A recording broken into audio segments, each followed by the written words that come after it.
Bueno, pues ahora vamos a seguir hablando sobre problemas del nervio óptico que pueden simular atrofia del nervio óptico.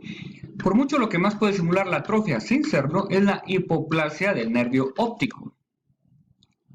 Y bueno, pues aquí tenemos que hay un desarrollo incompleto del nervio óptico, puede ser unilateral, puede ser bilateral, es un grado variable.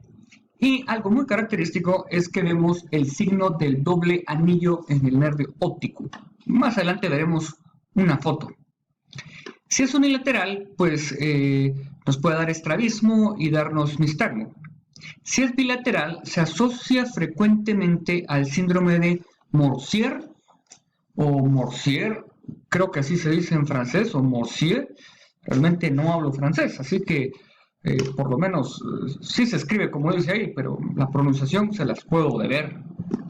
Ahora, en este síndrome, cuando está completo, no solo tenemos la atrofia del nervio óptico bilateral, también tenemos diabetes insípida, ausencia del septum pelúcido y problemas del desarrollo sexual.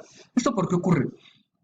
Pues es hasta cierto punto lógico. Ha habido un problema en el desarrollo, más o menos a nivel del quiasma, y hacia adelante del quiasma, y hacia arriba del quiasma, donde está la glándula pineal, y más arriba de esto tenemos el septum pellucidum, así que es una falta de desarrollo en toda esta área. ¿Cuál es lo importante de este síndrome de Morsier? Lo importante es sospecharlo y buscarlo. Si tenemos un niño que tiene atrofia de ambos nervios ópticos, pues tendremos que hacer una resonancia magnética o una tomografía para ver si encontramos alguna otra de estas patologías. También tendrá que ser visto por un endocrinólogo pediatra, por supuesto. Aquí tenemos el signo del doble anillo. ¿Qué es esto? Lo que vemos es que vemos la observación, pero además vemos dos bordes en la periferia del nervio óptico. Es decir, vemos bien delimitado el nervio óptico y vemos algo más dentro, como si fueran dos anillos, como si tuviéramos dos márgenes del nervio óptico. Muy típico en atrofias del nervio óptico, pero no se ve siempre. Ahora, ¿qué otras condiciones se pueden asociar a la hipoplasia del nervio óptico? Diabetes materna, diabetes mellitus materna, el síndrome alcohol fetal, ciertas drogas como el LSD, la quinina y los antiepilépticos. Esto es algo importante, puesto que hay ciertas drogas de tipo recreativo que obviamente crearán daños, pero hay otros que pueden ser teratogénicos sin saberlo, como los antiepilépticos. ¿Qué es al final lo que tenemos que hacer con estos pacientes? Pues resonancia magnética en todos los pacientes que tengan atrofia del nervio óptico, todos los pacientes pediátricos, y una cita al endocrinólogo, por la fuerte asociación que existe con problemas endocrinológicos. Ahora, hipoplasia homónima hemianóptica. Bueno, pues esto es una hemiatrofia cerebral con insuficiencia vascular fetal que provoca la atrofia del nervio óptico. Es muy característico o más marcado la palidez temporal y tiene cierta atrofia en banda contralateral. Estos pacientes presentan retraso mental, epilepsia y cierto grado de hemiplegia. También tenemos la atrofia óptica superior segmentaria. Esto puede ser bilateral. Hay cierto aro peripapilar superior. Tienen un déficit del campo visual, obviamente porque el problema del nervio óptico es superior, y muy característico en madres que son diabéticas. Ahora, ¿qué cosas podemos ver poco frecuentes? Pero es bueno conocerlo porque, aunque sea poco frecuente, pues lo podremos ver. La anomalía tipo Morning Glory, que es una malformación del nervio óptico, y también podemos ver en la retina esta malformación. Esto nos recuerda mucho a la flor Morning Glory y es poco frecuente, gracias a Dios, fácil de identificar, ya que vemos el nervio óptico atrófico y alrededor del nervio óptico algo atrófico también y una retina bastante dañada. También tenemos el síndrome papilorrenal, que es un coloboma del disco, hipoplasia renal, y se debe a una mutación en el gen PAX2. Ahora, las neuropatías tóxicas y por deficiencias, esto es más frecuente de lo que la gente cree. Por lo general existe una atrofia retrovulvar, disminución de la agudeza visual, tienen discromatopsias severas, defectos del campo central, buen color al principio, pero con el tiempo y el desarrollo de la atrofia vemos disminución del color o incluso, o más frecuente o más fácil de identificar, en el OCT una disminución del grosor de las fibras del nervio óptico. Hay muchas sustancias que pueden provocar esto. La lista la tenemos aquí, es enorme. Etambutol, lesionacida, streptomicina, el digital, la cloroquina, la rifampicina, la amiodarona, el cisplatino, el interferón. Hay varias. Y aunque no aparezca acá, también ciertos tipos de alcohol, el alcohol metílico. Con este tenemos que tener bastante cuidado. Aquí, bueno, la lista sigue: arsénico, plomo, hexaclorofeno, metanol, el alcohol metílico. Ahora, el alcohol metílico y sus derivados es algo que causa más daño de lo que creemos. ¿Por qué? Muy bien. Los alcoholes adulterados son alcoholes metílicos. ¿Cuál es la diferencia?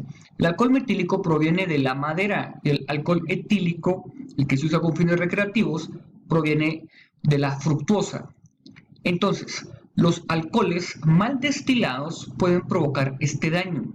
Ahora, hay ciertos derivados del metanol que no necesariamente se comercializan como alcoholes y que tampoco son exactamente alcoholes. Son formas derivadas del metanol. Estos son como el aguarrás y todos los solventes. Estas sustancias se utilizan bastante en los talleres o los pintores. Y esto sí es importante e interesante hablar. Si bien todas estas sustancias pueden provocar toxicidad, el contacto con ellas no es tan frecuente como con los solventes y metanoles. El caso típico que me toca a mí ver en la clínica es un paciente que trabaja en un taller de enderezado y pintura y llega porque él siente que está viendo un poco extraño. Al tomar la agudeza visual, posiblemente sea casi normal o normal, pero al hacer los campos visuales podemos ver signos de atrofia en el nervio óptico, también al hacer un OCT. Esto es muy característico. ¿Cuál es la solución de esto? Bueno, pues primero tiene que quitarse el contacto con los derivados de metanoles y los solventes. Y es mucho más frecuente de lo que quisiéramos o creeríamos. Y la historia, como todo mundo repite, es el 80% del diagnóstico. La historia clásica es un paciente que trabaja en un taller. Preguntar el oficio de los pacientes es sumamente importante, sobre todo en neurooftalmología. El Lysol, la utilización del Lysol, pues más ahora en la época de la pandemia, que se utiliza tanto, pues recordemos que contiene algunos tóxicos que pueden ser neurotóxicos para el nervio óptico, la quinina y sus derivados, que se utilizan para la malaria también, algunos medicamentos para la artritis, como la cloroquina, el famoso plaquinol, pueden causar daño en el nervio óptico. Ahora, el daño al nervio óptico se establece de forma lenta. ¿Cómo lo vamos a identificar? Verán, como es de forma lenta, los pacientes por lo general no notan el cambio que empiezan a tener. Primero fallan los colores, pero como es en los dos ojos a la vez, ellos no lo notan con tanta facilidad. Es más fácil si hacemos unos campos visuales. De esa forma podremos establecer si hay cambios por la quinina o no. Y otra cosa más útil todavía es la autofluorescencia. La autofluorescencia nos puede indicar daños en el nervio óptico por cloroquina o hidroxicloroquina. El etilenglicol y el tolueno también. Neuropatías por déficit de vitaminas. Todas las vitaminas del tipo B, la B12, la B6, la B1, la niacina, la B2, el ácido fólico. En realidad, todas pueden tener problemas nos pueden provocar neuropatía por su déficit. ¿Cómo establecemos ese déficit? Pues siempre la historia clínica es muy importante. La neuropatía por tabaco, si bien es más extraña de ver, puede ocurrir. Hay cierta controversia si son los tóxicos o el déficit de vitamina lo que provoca el problema neurológico, pero ¿qué lo provoca en sí? No es lo más importante es que te buen pronóstico y al retirar el tabaco, la neuropatía mejora bastante. Nuevamente, historia. La historia es el 80% del diagnóstico, sobre todo en estas patologías. Hay ciertas neoplasias del nervio óptico, como los gliomas del nervio óptico vistos en la neurofibromatosis, y meningiomas en el nervio óptico. Aquí tenemos uno bastante grande y bastante obvio, que incluso está causando proptosis. Sin embargo, a veces es más sutil. Ciertas neuropatías infiltrativas nos pueden provocar problemas de atrofia del nervio óptico o lesiones al nervio óptico. Esto puede ser sarcoidosis, linfomas, leucemias, plasmocitopenia y la histocitosis maligna. De estas, la que me ha tocado ver con más frecuencia es la leucemia, pero comienza con papiledema antes de la atrofia. Sin embargo, en un paciente que tiene una alteración bastante marcada de la hematología, pues podemos sospechar eso. Es importante hacer estos estudios. Y aquí vemos algo interesante. Tenemos un paciente que tiene una pequeña masa dentro de la órbita. Este es un corte en T1 donde la masa no se ve con claridad. Y en la tomografía se ve menos. Siempre es difícil de observar, pero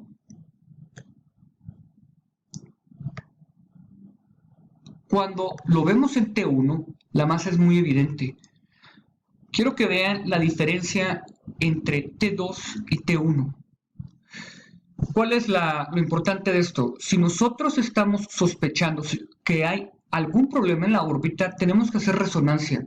Las tomografías no son muy buenas para identificar lesiones dentro de la órbita. Normalmente oímos que la tomografía es la mejor forma de ver la órbita, pero la órbita es el hueso. Y sí que el hueso es lo mejor para ver el problema la tomografía es lo mejor para ver el problema en el hueso, pero no dentro de la órbita. Esta es la resonancia. Y bueno, aquí tenemos otra vez la lesión, otra toma de la lesión. Otros problemas que nos pueden crear patología del nervio óptico, de atrofia del nervio óptico, es la abulsión por trauma, daño directo o indirecto. Esto lo tenemos que tomar en cuenta en pacientes que tuvieron un trauma. Algo interesante es que, y todos debemos recordar, que la atrofia del nervio óptico se establece de 4 a 8 semanas después del insulto, lo cual quiere decir que un paciente que ha tenido un trauma puede llegar a nuestra consulta y nosotros ver el nervio totalmente normal.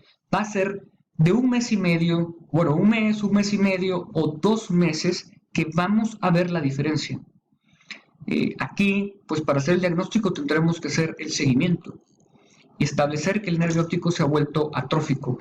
Sin embargo, si hubo un trauma, pues deberíamos sospechar fuertemente que fue un daño directo al nervio óptico. Y bueno, pues ahí estamos. Acá tenemos el mecanismo de Anticítera. Este es una historia interesante. Esto está en el Museo de Arqueología de Atenas. Originalmente esto se encontró en un naufragio de un barco griego y creyeron que era la pieza de un motor moderno.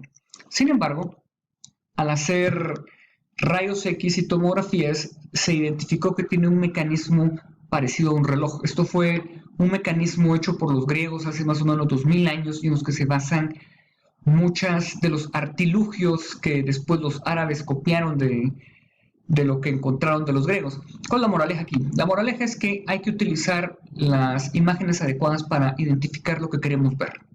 Bueno, pues es lo que tenemos ahora para hablar del nervio óptico.